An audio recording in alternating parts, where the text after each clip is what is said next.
Hello, I'm so happy you're here. We are on the countdown to Thanksgiving. This is our last recipe of the year to get you into Thanksgiving, and we are making dinner rolls. When's the last time you had a gluten-free dinner roll? I'm gonna guess it was a very long time ago. They're hard to find. I think a couple companies make them. One of them has dairy in it, which kind of puts that out of the running for me. But we are going to take our French bread baguette recipe and convert it, not by much, just a few little things, and make these amazing, delicious dinner rolls that you're going to get to enjoy on Thanksgiving or any day of the year you are craving a dinner roll. So we are going to jump right in. I have all of my dry ingredients in the bowl, and I've already mixed it up slightly so it's well combined. And so now I'm going to activate the yeast, and I have carbonated water that I carbonated with my soda stream. If you do not have a soda stream, you can use some club soda, put it in the microwave, heat it to 110, and then you'll be good to go. So I have to put my glasses on to measure this out. So the big difference between this and the baguette recipe is this is going to be, we're going to take some water out of it because we want this dough to be even tighter than it is for the baguette. So I've got the water in here, and so I'm going to start whisking it as I add the yeast. I want to get the yeast mixed really well with the water and get it activated. It's going to foam up. If it doesn't, something has gone wrong. Either it's your yeast or you don't have some carbonated water. The yeast can be old. Yeast actually does have an expiration date. Okay, that looks really good. Okay, so again, the dry is in the mixer. I have all my wet in one bowl, which is the oil, the egg whites, and the vinegar. And then here, I have the water. So I'm going to turn this on to 1. And I do the double method here. You can do one at a time, but just go slowly. That's really the key.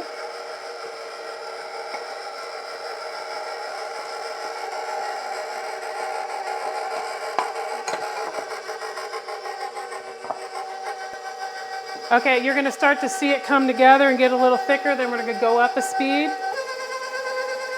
Important note is we cannot mix this at quite as high a speed as we do some of the other bread recipes that I make because it's going to be a lot tighter and it's just going to make everything shake, and we don't want that.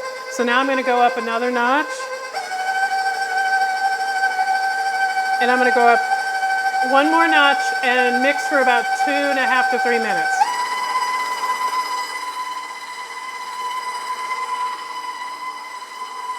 Okay, the dough looks fabulous. I've lowered my bowl. Now I'm going to take off the paddle.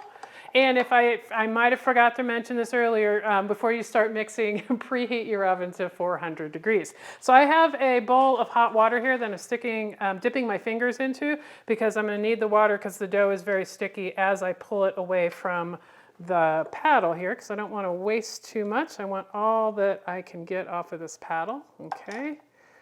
That looks pretty good. Okay, so you're probably asking, what does the dough look like? What's it supposed to look like? Well, I'm going to show you. This dough is going to be more like a dough, still not a complete dough that you're used to in the non-gluten-free world, the conventional dough, but it's not a batter. You can see how thick it is. And we're going to want this thickness for the dinner rolls. It has a smooth, silky texture, kind of like a very thick frosting. So that is absolutely perfect. So I'm going to take my spatula, dip it in the water, and just scrape down the dough that's on the side of the bowl, because we want to get that in the middle. Okay, we don't have to do anything fancy with it, just scrape it down. And we're going to put some plastic wrap on top of that.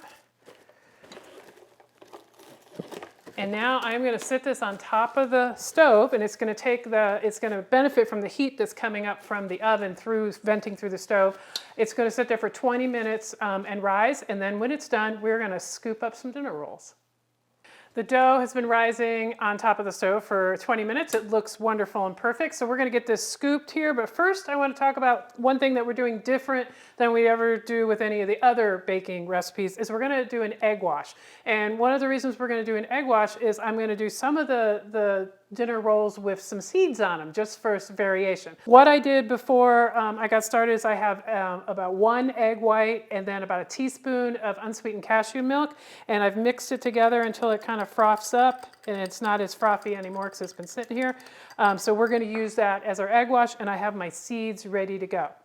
So the first thing, we're going to do is scoop. I'm going to scoop out all of the dinner rolls. Then we're going to kind of form them, and then we're going to egg wash and seed them up. I am going to spray this parchment paper. I have the baguette pans. This is what we're using, the baguette pans with a sheet of parchment over it. And I like the dinner rolls at about 80 grams, so that's what I'm shooting for. You can make them bigger, smaller, you do whatever you want with them, but 80 is a good target.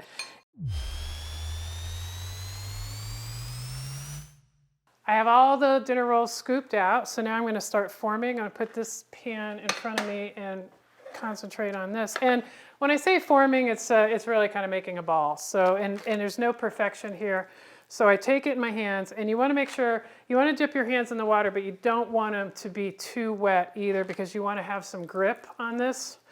It's going to stick. If you ever made meatballs, kind of like making meatballs. And it's sticking a little bit, but not really a lot. And so I make it, it doesn't have to be a perfect ball, and then back down. So I'm going to get the water, dip, dry, make a ball. It's a very light touch, kind of rolling them through here. I like to move my hands together, or you can just move one.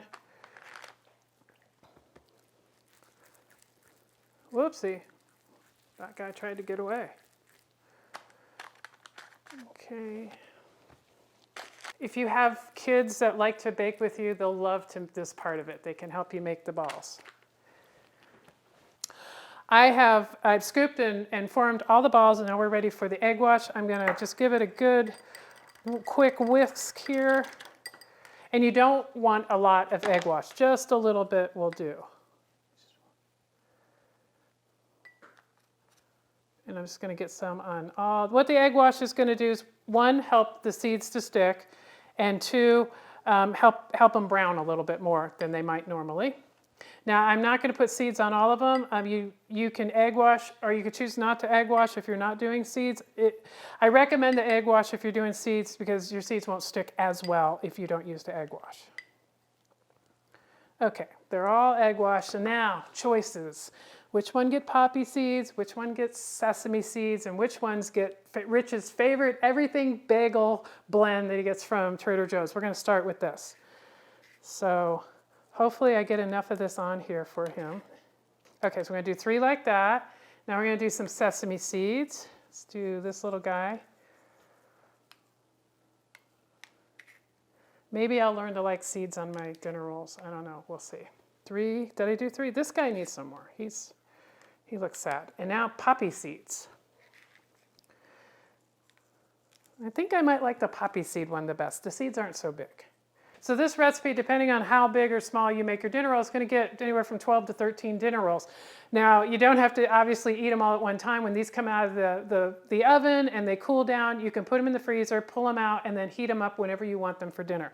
I'm going to put these back on the stove and let them rise one more time for 10 minutes, and then we're going to put them in the oven. They've sat on the top of the oven for about 10 minutes. We're going to go into the oven. Because we have two pans, we're going to have to rotate partway through. So I'm going to put one on the bottom. Okay, get in there. And then one on the top.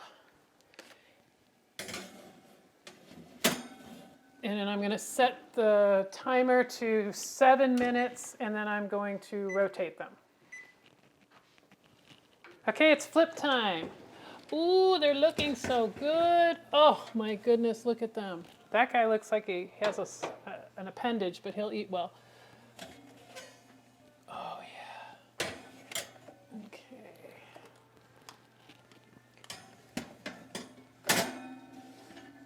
Okay, now they're going to go back in for another 7 minutes, and we'll check them and see if they're done. I'm so excited they're done, and they look beautiful. Oh, look at that. Okay, we're going right to the cooling rack. Oh, wow. Those are beautiful. These turned out amazing. We have one more step, and then we will let them cool. I've got some, about 2 teaspoons or so of melted earth balance. I'm going to coat every one of them. I like the sheen that it adds, and also the added buttery flavor. Oh yeah. I cannot wait to sink my teeth into one of these. The butter is especially important if you don't have the seeds on it, but it's also good for the seeded ones as well. You know, these don't look too bad with seeds. I didn't put a ton on, so that's gonna make me happy. Let's get some more there. Oh, ooh. Now I'm gonna want to get these on the cooling rack pretty quickly here. Now it's decision time. Which one am I going to eat? I did have a small one that was only about 65 grams, so I think I'm going to go with that one. They all look absolutely amazing. And these are artisan buns, so don't expect you're going to have this smooth dinner roll look that maybe you're used to when you buy them from the store. You don't really want that. You want the artisan feel. Okay, so I'm going to break this one open. Oh, look at that. Oh, look at the steam coming from it. It looks so amazing. Oh, okay. Now I'm going to eat. Oh. This is so good. One of my favorite ways to eat dinner rolls on Thanksgiving is to take the cranberry sauce and put it in the middle and make a little like jelly sandwich. It's so wonderful. And then sometimes I'll put some turkey in there. Sometimes I'll put some stuffing and some cranberry sauce in there. So I make these like little Thanksgiving sandwiches. And I'm so excited that I'm going to get to do that this year with these amazing rolls. So if you eat them all in one sitting, maybe you have your family coming over, great. If you're not going to eat them in one sitting, like I said, when they cool down, just put them in the freezer, pull them out, use them as needed. So 12 dinner rolls per batch, that means you could have dinner rolls for, into the future and never be without a dinner roll again. Thanks so much for watching. I hope you have an amazing gluten-free Thanksgiving this year. A link to the full recipe is in the description below, or go to gfexplorers.com where you'll find this and many other recipes. And you might want to consider joining our Facebook group, which would be Facebook.com/groups/GFExplorers. And if you haven't subscribed to the channel, please do. It really helps us out. Again, thank you and happy Thanksgiving. And until next time, happy eating.